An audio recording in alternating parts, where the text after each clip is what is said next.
जय माता दी, जय माँ कामाख्या, जय श्री महाकाल महाराज।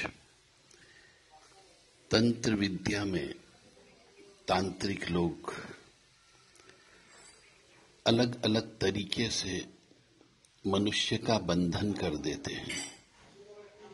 उसके हाथों का बंधन कर देते हैं, मस्तिष्क का भी बंधन होता है। अलग अलग शक्ति का प्रयोग करते हुए अलग अलग तरीके से बंदिश की जाती है। कुछ लोग बंदिश बोलते हैं, कुछ लोग उसे बंधन कहते हैं। परंतु जो गुनिया लोग होते हैं, भोपा लोग होते हैं, ओझा लोग होते हैं, ये बंदिश शब्द का प्रयोग करते हैं। ये उर्दू शब्द है बंदिश, यानी बांधना। तो कुछ लोग शमशान की बंदिश करके भेज देते हैं, यानी शमशान को बांधा, शमशान की शक्तियों को किसी व्यक्ति विशेष के ऊपर या परिवार के ऊपर या मकान के ऊपर छोड़ दी जाती है। अब आप कहेंगे पूरे शमशान का बंधन कैसे होता है? क्या एक मनुष्य में इतनी शक्ति होती है कि शमशान में रहने वाली हजारों प्रेतिक शक्तियों का बंधन कर दे और किसी के ऊपर छोड़ दे? तो यह बात बिल्कुल सत्य है कि एक शमशान का बंधन होता है और किसी मकान के ऊपर, किसी व्यक्ति के ऊपर छोड़ी जा सकती है। उसमें सभी चीज शामिल होती है। यानी फिर यदि वो नहीं समझ पाया तो उसकी बर्बादी निश्चित होती है और अंत में मृत्यु बड़ी विकट स्थिति में होती है।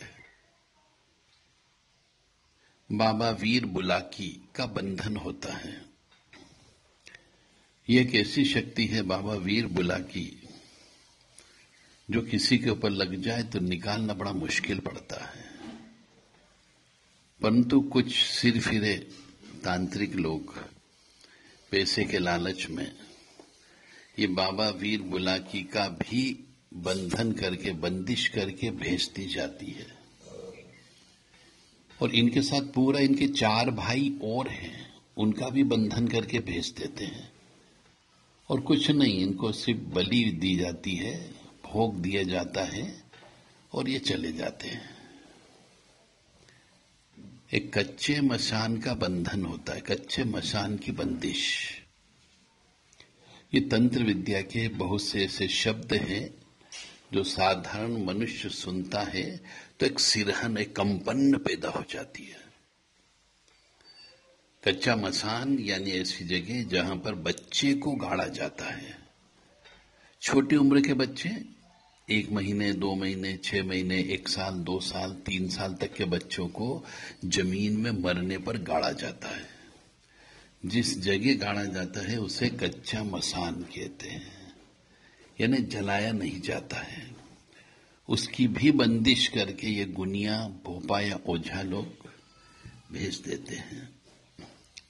और जब ये भेजा जाता है कच्चा मसान, तो घर के अंदर बच्चे पैदा होना बंद हो जाते हैं, क्योंकि छोटे छोटे बच्चे उस घर में पहुंच जाते हैं अदृश्य रूप से। जितनी भी छोटे बच्चों की आत्मा वहां होती है, उनको वो जागृत करते हैं, कच्चे मसान को जगाते हैं और फिर भेज देते हैं। ये कच्चे मसान की बंदिश होती है। इन सब के लिए किसी विशेष ओघड़, अघोरी गुरु की आवश्यकता होती है। वही आपको इसका ज्ञान दे सकता है। और वास्तव में भेजे जाते हैं और हम काटते भी हैं। पेट में अलग अलग जगह दर्द रहता है, भोजन खा नहीं पाते हैं, नाभि कई बार उतर जाती है। ये बार बार नाभि का उतरना भी एक तरीके से तंत्र विद्या के कारण होता है। पेट में दर्द होना भी तंत्र विद्या की वजह से होता है। जब डॉक्टरी रिपोर्ट चेक करने के बाद भी कुछ नहीं आती हो तो समझ जाओ तंत्र विद्या हो गई है। गांव के बहुत से मंदिरों का बंधन कर देते हैं करने वाले हैं, उनकी भी बंदिश होती है और वह भी तकलीफ देना प्रारंभ कर देते हैं। चाहे अच्छी शक्ति है, परंतु शिव जी की आन और महाकाली की आन के आगे उनको भी बंधन में बंधना पड़ता है, क्योंकि यह सब अदृश्य शक्तियां हैं, प्रेतिक शक्तियां हैं जिनकी पूजा करते हैं। तो ये बंदिश शब्द बहुत खतरनाक शब्द है। कुछ लोग हर गांव में, हर शहर में, हर तहसील स्तर पर किसी न किसी बाबा की मजार होती है। कोई जलाली बाबा होते हैं, कोई पंजे वाले बाबा होते हैं, कोई सैयद होते हैं, कोई पीर होते हैं। ये भी बहुत से मनुष्यों को लग जाते हैं। कुछ लोग इनकी भी बंदिश करके छोड़ देते हैं, तो सपने में हरे कपड़े वाले बाबा नजर आने लग जाते हैं। यदि ऐसा नहीं होता है तो उस मनुष्य को जिसके ऊपर ये छोड़ा जाता है उसे लोभान की खुशबू आने लगती है। बिना वजह कहीं पे लोबान नहीं जल रहा, परंतु खुशबू आती है अचानक। यदि किसी मनुष्य को बार बार लोभान की खुशबू आती हो तो समझ जाना चाहिए कि उसके ऊपर किसी न किसी सेलानी बाबा या जिन जन्नात उसकी बंदिश कर दी गई है। जितनी जल्दी हो सके उस बंदिश को खुलवाना चाहिए, अन्यथा जिंदगी बर्बाद हो जाती है। दरिद्रता तो होगी ही होगी, भयंकर तरीके से रोगी होकर के मरोगे और तड़प तड़प करके मरना पड़ता है। पीपल के पेड़ की बंदिश होती है, क्योंकि पीपल के पेड़ में भी बहुत से प्रेतों का वास होता है, पितरों का वास होता है, कुछ अच्छी शक्तियों का भी वास होता है, कुछ वीर का वास होता है, कुछ सिद्ध बाबाओं का वास होता है। इसलिए कहते हैं पीपल के पेड़ के नीचे दीपक लगाओ, पीपल के पेड़ की पूजा करो। परंतु कुछ सिर फिरे लोग पीपल के वृक्ष की भी बंदिश करके उसके अंदर की कुछ शक्तियों को छोड़ देते हैं, और जिसके ऊपर छोड़ा जाता है वह परिवार धीरे धीरे तबाह हो जाता है। पता ही नहीं चलता कि उसके ऊपर कोई बंदिश है। धीरे धीरे काम बिगड़ने लगते हैं, काम नहीं मिलता है, बेरोजगार हो जाता है, भयंकर क्रोध की उत्पत्ति होती है, घर में लड़ाई झगड़ा होने लगता है, क्लेश अशांति घर में आ जाती है। तो समझ जाओ कुछ न कुछ तंत्र बाधा हो गई है। इसी प्रकार से और भी अनेक महादेव की बंदिश होती है, सिद्धि की बंदिश होती है, बजरंगबली की बंदिश होती है, महादेव की बंदिश होती है, महाकाली की बंदिश होती है, नागफली की कील की बंदिश होती है, चौकी भेज दी जाती है, गुड़िया यानी पुतलियां बना करके भेज दी जाती हैं। और भी शब्द हैं, ये तकनीकी शब्द हैं जो गुनिया लोग जानते हैं, भोपा लोग जानते हैं, ओझा लोग जानते हैं, जैसे करनी फल, उल्टा रावण, दगड़ी कोयला, काला भिलावा, ओटी का सामान, पंडरी आंख, नौ नाग ग्रंथ की बंदिश, आंखों के ऊपर लोखंडी जाल भेज देते हैं,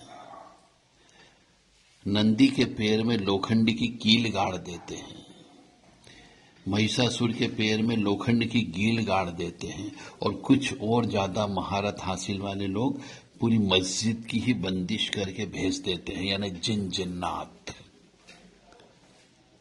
ये बड़ी खतरनाक चीज होती है। जिनके भी मैंने नाम लिए, इनको हटाना बड़ा मुश्किल होता है, समय लगता है, और हर कोई व्यक्ति इनको नहीं हटा सकता, हर कोई बंदिश नहीं काट सकता है। छोटे मोटे सिर्फ साधक लोग या छोटे मोटे ओझा, भोपा, गुनिया या बैठक करने वाले लोग, वीर की बैठक करने वाले, मसान की बैठक करने वाले, ये लोग इसको नहीं काट सकते हैं। इसके लिए बहुत उच्च स्तर के साधक की आवश्यकता होती है, जो शमशान की पूजा करता हो। और काटने के लिए बार बार कई बार उतारे करना होते हैं, हवन करना होते हैं। जो चीज देकर के भेजी गई वही चीज देकर के ये चीज जाती है। किसी ने सुअर की बलि देकर के भेजा है तो सुअर की बलि देकर के लेकर के ही वह जाएगी, अन्यथा नहीं निकाल सकते। किसी ने मुर्गा लेकर आई है, कोई बकरा लेकर के आई है, कोई भैंसा लेकर के आई है, तो जो जैसी शक्ति जिस चीज की भेंट लेकर के आई है उसको वैसी ही भेंट देना होगी, तो ही वो जाती, अन्यथा नहीं कट सकती। और जिनको ज्ञान नहीं है वह इस तंत्र विद्या की वजह से बर्बाद हो जाते हैं और धीरे धीरे अकाल मृत्यु को प्राप्त हो जाते हैं। बहुत से मनुष्य हैं जो आजकल बहुत ज्यादा पढ़ लिख गए हैं, इंग्लिश मीडियम स्कूल में पढ़ लिख गए हैं और इस क्षेत्र को नहीं मानते कि कोई तंत्र भी होता है, तो उनके यहां पर हर साल एक न एक मृत्यु होना चालू हो जाती है। और जब एक मृत्यु हो गई, दो मृत्यु हो गई, तीसरी की जब संभावना होने लगती है तब समझ में आता है कि कुछ न कुछ तो गड़बड़ है।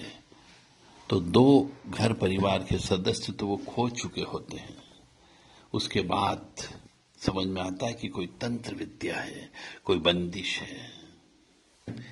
इसीलिए आप सबसे विनम्र निवेदन है कि यदि आपका सामान्य जीवन में कुछ भी असामान्य घटने लग जाए, सामान्य जीवन यानी जब मनुष्य जैसे जीता है उस तरीके से जीवन व्यापन होता है, परंतु यदि उसमें कुछ खललबाजी हो जाए, असामान्य जीवन हो जाए, तो समझ जाना कुछ न कुछ बंदिश हो गई है। गलत गलत सपने आने लग जाए, अचानक घर के अंदर परछाई दिखने लग जाए, खून के छींटे आने लग जाए, अचानक दीवारों में दरारें पड़ जाए, सीलन की बदबू आने लग जाए, रोटी के जलने की खुशबू आने लग जाए, मांस सड़ने की बदबू आने लग जाए, शव के जलने की बदबू आने लग जाए, अचानक सिगरेट या गांजे की खुशबू आने लग जाए, तो समझ जाना कुछ न कुछ बंदिश हो गई है। तुरंत इलाज करवाना है। समझदार को इशारा काफी है, नहीं समझोगे तो बर्बाद हो जाओगे। जय माता दी, जय मां कामाख्या, जय श्री महाकाल महाराज। मां भगवती जगत जननी आप सबको सद्बुद्धि प्रदान करें और इस प्रकार के सोच की ओर अग्रसर करें कि घर परिवार का कोई भी व्यक्ति यदि असामान्य व्यवहार करता है तो वह आप उसे देख सके, ऐसी शक्ति आपको प्रदान करें।